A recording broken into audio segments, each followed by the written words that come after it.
정남철 집사입니다. 사무엘하 17장입니다. 아히도벨이 또 압살롬에게 이르되 이제 내가 사람 12,000명을 택하게 하소서. 오늘 밤에 내가 일어나서 다윗의 뒤를 추적하여 그가 고나고 힘이 빠졌을 때 기습하여 그를 무섭게 하면 그와 함께 있는 모든 백성이 도망하리니 내가 다윗 왕만 쳐 죽이고 모든 백성이 당신에게 돌아오게 하리니 모든 사람이 돌아오기는 왕이 찾는 이 사람에게 달렸음이라. 그리하면 모든 백성이 평안하리이다 하니 압살롬과 이스라엘 장로들이 다 그 말을 옳게 여기더라. 압살롬이 이르되 아렉 사람 후세도 부르라. 우리가 이제 그의 말도 듣자 하니라. 후세가 압살롬에게 이르매 압살롬이 그에게 말하여 이르되 아히도벨이 이러이러하게 말하니 우리가 그 말대로 행하랴. 그렇지 아니하거든 너는 말하라 하니 후세가 압살롬에게 이르되 이번에는 아히도벨이 베푼 계략이 좋지 아니하니이다 하고 또 후세가 말하되 왕도 아시거니와 왕의 아버지와 그의 추종자들은 용사라.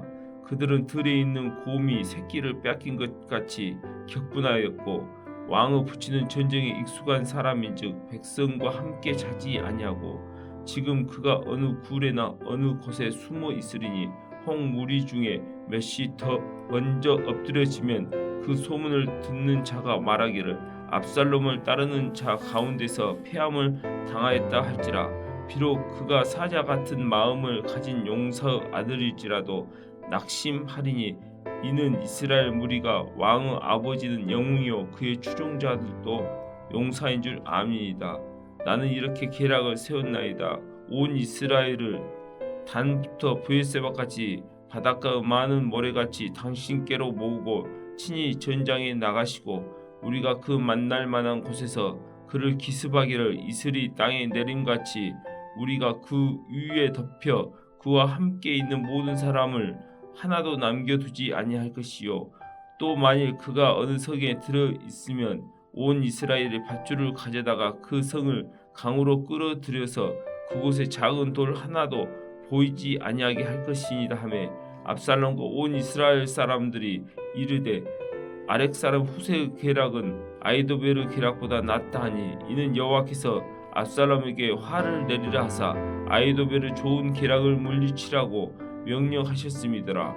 이에 후세가 사독과 아비아달 두 제사장에게 이르되 아히도벨이 압살롬과 이스라엘 장로들에게 이러이러하게 계략을 세웠고 나도 이러이러하게 계략을 세웠으니 이제 너희는 빨리 사람을 보내 다윗에게 전하기를 오늘 밤에 광야 나루토에서 자지 말고 아무쪼록 건너가소서 하라. 혹시 왕과 그를 따르는 모든 백성이 몰사할까 하노라 하니라. 그때 요나단과 마으스가 사람이 볼까 두려워하여 감히 성에 들어가지 못하고 에르로겔가에 머물고 어떤 요종은 그들에게 나와서 말하고 그들은 가서 다윗 왕에게 알리더니 한 청년이 그들을 보고 압살롬에게 알린지라. 그 두 사람이 빨리 달려서 바오림 어떤 사람의 집으로 들어가서 그의 뜰에 있는 우물 속으로 내려가니 그 집 여인이 덮을 것을 가져다가 우물 아귀를 덮고 찌은 곡식을 그 위에 널매 전혀 알지 못하였더라. 압살롬의 종들이 그 집에 와서 여인에게 묻되 아히마아스와 요나단이 어디 있느냐 하니 여인이 그들에게 이르되 그들이 시내를 건너가더라 하니 그들이 찾아도 만나지 못하고 예루살렘으로 돌아가니라. 그들이 간 후에 두 사람이 우물에서 올라와서 다윗 왕에게로 가서 다윗 왕에게 말하여 이르되 당신들이 일어나 빨리 물을 건너가소서. 아히도벨이 당신들을 해하려고 이러이러하게 계략을 세웠나이다. 다윗이 일어나 모든 백성과 함께 요단을 건너세 새벽까지 한 사람도 요단을 건너지 못할 자가 없었더라. 아히도벨이 자기 계략이 시행되지 못함을 보고 나귀의 안장을 지우고 일어나 고향으로 돌아가 자기 집에 이르러 집을 정리하고 스스로 목매어 죽음에 그의 조상의 묘에 장사되니라. 이에 다윗은 마하나임에 이르고 압살롬은 모든 이스라엘 사람과 함께 요단을 건너니라. 압살롬이 아마사로 요압을 대신하여 군 지휘관으로 삼으니라. 아마사는 이스라엘 사람 이드라라 하는 자의 아들이라. 이드라가 나하스 딸 아비갈과 동침하여 그를 낳았으며 아비갈은 요압의 어머니 수르아의 동생이었더라. 이에 이스라엘 무리와 압살롬이 길리앗 땅에 진친지라. 다윗이 마하나임에 이르렀을 때 암몬 족속에 속한 라빠 사람 나하스 아들 소비와 로데발 사람 암미엘 아들 마길과 로골림 길리앗 사람 바실레가 침상과 대야와 질그릇과 밀과 보리와 밀가루와 볶은 곡식과 콩과 팥과 볶은 녹두와 꿀과 버터와 양과 치즈를 가져다가 다윗과 그와 함께한 백성에게 먹게 하였으니 이는 그들 생각에 백성이 들에서 시장하고 고나고 목마르겠다 함이라. 하늘에 계신 우리 아버지여, 이름이 거룩히 여김을 받으시오며 나라가 임하옵시며 뜻이 하늘에서 이룬 것 같이 땅에서도 이루어지이다. 오늘날 우리에게 일용할 양식을 주옵시고 우리가 우리에게 죄 지은 자를 사하여 준 것 같이 우리 죄를 사하여 주옵시고 우리를 시험에 들게 하지 마옵시고 다만 악에서 구하옵소서. 대개 나라와 권세와 영광이 아버지께 영원히 있사옵나이다. 아멘.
사랑하는 성도 여러분, 오늘도 하나님의 은총이 또 하나님의 주시는 강건함과 평강이 여러분의 가정과 삶에 가득하기를 축복합니다. 오늘 우리는 레위기 15장을 통해서 몸에 유출병이 있는 경우를 함께 살펴보려고 합니다. 제가 먼저 1절부터 4절까지만 읽겠습니다. 여호와께서 모세와 아론에게 말씀하여 이르시되 이스라엘 자손에게 말하여 이르라. 누구든지 그의 몸에 유출병이 있으면 그 유출병으로 말미암아 부정한 자라. 그의 유출병으로 말미암아 부정함이 이러하니 곧 그의 몸에서 흘러나오든지 그의 몸에서 흘러나오는 것이 막혔든지 부정한즉 유출병 있는 자가 눕는 침상은 다 부정하고 그가 앉았던 자리도 다 부정하니 그의 침상에 접촉하는 자는 그의 옷을 빨고 물로 몸을 씻을 것이며 저녁까지 부정하리라. 레위기의 목적은 정결한 삶, 그리고 그 핵심은 정결한 예배입니다만 우리의 삶까지도 정결하기를 하나님은 원하십니다. 그래서 우리가 지난번 살펴본 것처럼 제사법을 넘어서서 사회법, 어떻게 이웃과 경건하게 살며 또 먹을 음식 정결한 것, 부정한 것 말씀하고 또 뒷부분에서는 옷과 또 심지어 가옥에까지 나병 혹은 곰팡이가 났을 때 어떻게 해야 될지 규례를 말씀하고 있습니다. 결국 하나님께서는 우리 삶뿐만 아니라 우리의 삶의 전체, 삶의 처소까지도 건강하고 깨끗하고 안전하기를 원하십니다. 왜냐하면 하나님이 그 가운데 임재하시기 때문입니다. 오늘 본문은 특이하게도 유출병에 대한 것을 다룹니다. 자, 이스라엘 자손 중에 누구든지 몸에 유출병이 있으면 그는 부정하다. 사실 이 유출병 이것은 보이지 않는 부분입니다. 아무도 모르는, 어떻게 보면 하나님과 나만이 아는 비밀스러운 은밀한 일들, 거기에 부정함이 있을 때 어떻게 해야 되는가? 심지어 오늘 본문에는 남녀의 설정이나 여인의 월경까지도 말씀하고 있습니다. 다른 사람은 모르지요. 그러나 본인들은 알고 있습니다. 먼저 우리가 기억할 것은 범죄한 인간에게서 나오는 모든 것이 일단은 부정하다라고 성경은 선언하고 있다는 것입니다. 자, 예를 들어 봅시다. 우리 안에 있는 이 침, 타액, 자신의 우리 몸 안에 있을 때는 반드시 필요한 것이고 유익한 것이고 정결한 것입니다. 근데 이것이 밖으로 나왔을 때는 일단 부정하게 되는 것입니다.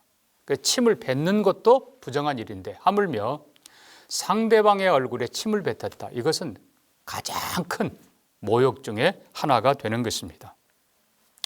피의 유출도 마찬가지입니다. 피의 유출도, 피가 우리 몸 안에 얼마나 귀합니까? 생명이죠. 생명보다 어떻게 보면 가장 중요한 것이죠. 그러나 이 피가 몸 밖으로 나왔을 때는 부정한 것이 되는 것이고 비정상이 되는 것입니다.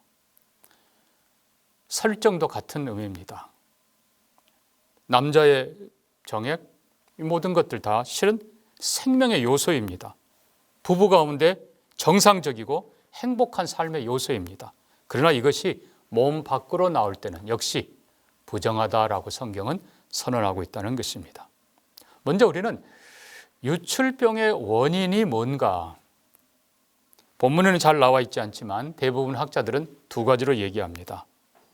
먼저는 조절되지 않고 계속해서 흐르는 정액을 말합니다. 생식기에 질병 혹은 문제가 생겨서 조절이 안 되는 거예요. 그래서 성기가 허약해져서 무의식 중에 정액이 흐른다고 하는 겁니다. 성병에 대한 거는 전문가들이 더 잘 알겠지만 일단 성경에서는 이것도 부정하다라고 선언을 합니다. 또 다른 경우는 요도에 문제가 있어서 또 여기도 계속해서 멈추지 않고 흐르는 경우, 이것도 부정하다라고 선언합니다. 또 가끔씩은 피의 유출일 수도 있습니다. 자, 중요한 것은 어찌되었건 유출, 조절되지 않고 막히거나 반대로 계속 흐르거나 이것은 불결한 성윤리, 육체의 타락하고 방탕하고 부정한 성생활로 인한 것이라고 대부분 학자들은 얘기하고 있습니다. 자, 중요한 건요, 이스라엘 백성과 가나안 원주민들에게 삶의 차이가 무엇입니까? 근본적인 차이가 바로 성생활입니다. 정결한 가정생활이죠. 바알과 아세라 혹은 아스다롯으로 대표되는 가나안 땅 원주민들의 우상, 결국은 다 성적인 것입니다. 이방의 신들은 다 음란한 신들, 쾌락의 신들입니다. 에베소가 그렇게 강조했던 크다 아데미여, 아데미 신상 혹은 다이아나라고도 말합니다. 이 아데미 신상, 젖가슴이 수십 개 달린 다산, 풍요, 결국은 다 쾌락입니다. 쾌락. 결국은 하나님께서는 가나안 땅의 백성들, 한편으로는 보이지 않는 것까지도 정결하기를 원하시는 하나님이시지만 또 한편으로는 무엇보다도 가정생활, 부부생활, 성생활에 깨끗하기를 하나님은 원하신다는 것입니다.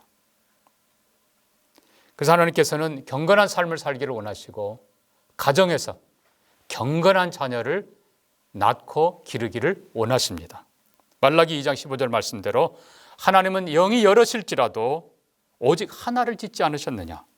어찌하여 하나만 지으셨느냐? 이는 경건한 자손을 얻고자 함이라. 하나님께서는 한 남자 하와를 위해서 오직 한 여자 아담을 위해서 오직 한 여자 하와를 지으셨습니다. 왜요? 경건한 자손, 온전한 부부의 행복, 전인격적 행복을 하나님께서는 원하시기 때문입니다. 근본적인 문제, 은밀한 죄, 남이 모르는 속으로, 육체도 마찬가지지만 영혼의 은밀한 죄. 성경은 하나님께서는 은밀한 가운데 보신다 혹은 은밀한 가운데 계신다라고 선언합니다. 사람은 외모를 보지만 하나님은 우리의 중심을 보십니다. 마태복음 6장은 계속해서 반복합니다. 내 구제함이 은밀하게 하라. 은밀한 중에 보시는 네 아버지가 갚으시리라. 또 마태복음 6장 6절도 너는 기도할 때 골방에 들어가 문을 닫고 은밀한 중에 계신 내 아버지께 기도하라. 은밀한 중에 계시는 내 아버지가 갚으시리라. 또 6장 18절에서도 이는 금식하는 자로 사람에게 보이지 않고 오직 은밀한 중에 계신 내 아버지께 보이게 하려 함이라. 은밀한 중에 보시는 내 아버지께서 갚으시리라. 기도와 구제와 금식, 우리의 경건 생활 은밀하게 하라. 남이 모르게 하라가 강조된 것이 아닙니다. 실은 은밀하다라고 하는 것은 하나님께서 그 동기와 목적을 보고 계신다는 것입니다. 그러므로 정말 하나님 앞에서 바른 동기와 바른 목적을 가지고 경건 생활을 하고 깨끗한 가정 생활 하시기를 바랍니다. 자, 이제 정결하게 되는 방법을 하나님은 말씀하십니다. 11절 보면 손을 자주 씻으라고 말씀합니다. 예, 지금도 그렇습니다. 코로나 상황에 결국 이 손이 만지는 곳마다 내가 묻히거나 내가 또 남에게 주거나 결국은 손이 중요하죠. 그 손을 늘 씻으라고 강조합니다. 유출병 환자가 닿은 모든 것 다 씻어야 된다고 말씀합니다. 근데 특별히 12절 보면 유출병 환자가 만든 질그릇은 깨뜨리고 그리고 나무 그릇은 깨끗이 씻으라라고 말씀합니다. 여기 깨뜨린다, 씻는다. 사실 깨뜨린다고 하는 것은 완전히 파괴시키는 것입니다. 중요한 것은 우리의 본성, 우리의 양심, 정말 죄를 좋아하고 하나님 앞에 더러운 것을 더 좋아하는 우리의 이 악한 양심이 하나님의 말씀과 성령의 능력으로 완전히 깨어져야 되고 새롭게 돼야 된다는 것을 상징하는 것입니다. 그러면서 또 계속 씻어야 됩니다. 하나님의 말씀으로 예수 그리스도의 보혈로 늘 정결하게 씻어서 새롭게 된 양심이 때 묻으니까 또 새롭게 우리의 삶도 마찬가지입니다. 예수 안에서 우리가 거듭나지만 늘 정결한 삶을 살도록 하나님이 원하시는 것입니다. 자, 28절 이하에 보면 유출이 멈추고 깨끗해지면 7일을 기다리라고 합니다. 그리고 나서 하나님 앞에 정결 예식을 행하라라고 가르칩니다. 7일을 기다린다. 예, 이 유출병은 한편으로 그냥 우리 몸에서 불필요한 것이 나오는 게 멈추는 걸로 끝나는 것이 아니라 두 가지입니다. 하나는 우리 안에 있는 신체의 기관이 병에서 회복될 뿐만 아니라 온전하게 되도록 시간이 필요한 것이고 또 하나는 악한 습성들, 우리의 악한 옛날의 습성들을 멈추는 것뿐만 아니라 이제는 선하고 깨끗하고 의로운 습성으로 변해야 된다는 것입니다. 그래서 하나님 앞에 온전한 모습으로 나아가 정결의식을 행하라는 뜻입니다.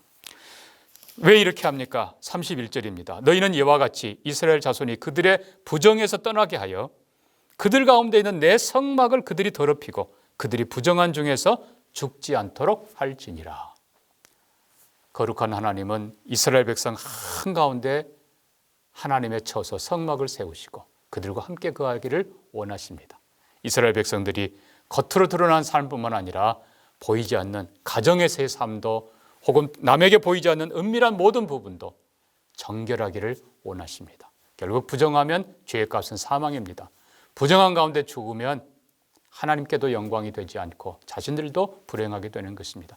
하나님께서는 이스라엘 백성들이 보이는 부분뿐만 아니라 보이지 않는 부분까지 육신뿐만 아니라 영혼까지 가정의 삶까지 거룩하고 깨끗하고 행복하고 정결하고 주님이 기쁘게 임재하시고 축복하는 가정이 되기를 원하시는 것입니다. 그 결론으로 말하면은 가정은 교회 같고 교회는 가정 같고 하나님께서 그걸 원하시는 거예요. 우리의 가정이 하나님이 임재하실 만한 깨끗한 처소가 되기를 바랍니다. 동시에 또 우리 교회도 성도의 사랑이 가득한 가정 같은 교회가 되기를 소망합니다. 함께 기도합니다. 하나님 아버지, 우리의 모든 삶이 은밀한 곳까지, 우리의 심령이 깊은 곳까지 하나님이 동행하시는 정결한 자리가 되게 하여 주시옵소서. 사랑하는 모든 성도들의 가정에 축복하시고 가정의 부부 생활과 경건 생활이 하나님이 축복하시고 하나님이 임재하시는 영광의 자리, 축복의 자리가 꼭 되게 하여 주시옵소서. 교회는 가정처럼 행복하게 하시고 사랑하는 성도들의 가정은 교회처럼 경건하도록 은혜를 내려 주시옵소서. 코로나가 속히 멈추고 모든 것이 새롭게 되고 정결하게 회복되게 하시고 또 러시아 우크라이나 저 전쟁도 속히 멈추게 하시고 이 땅에 하나님의 평강이 가득하게 하여 주옵소서. 예수님 이름으로 기도합니다. 아멘.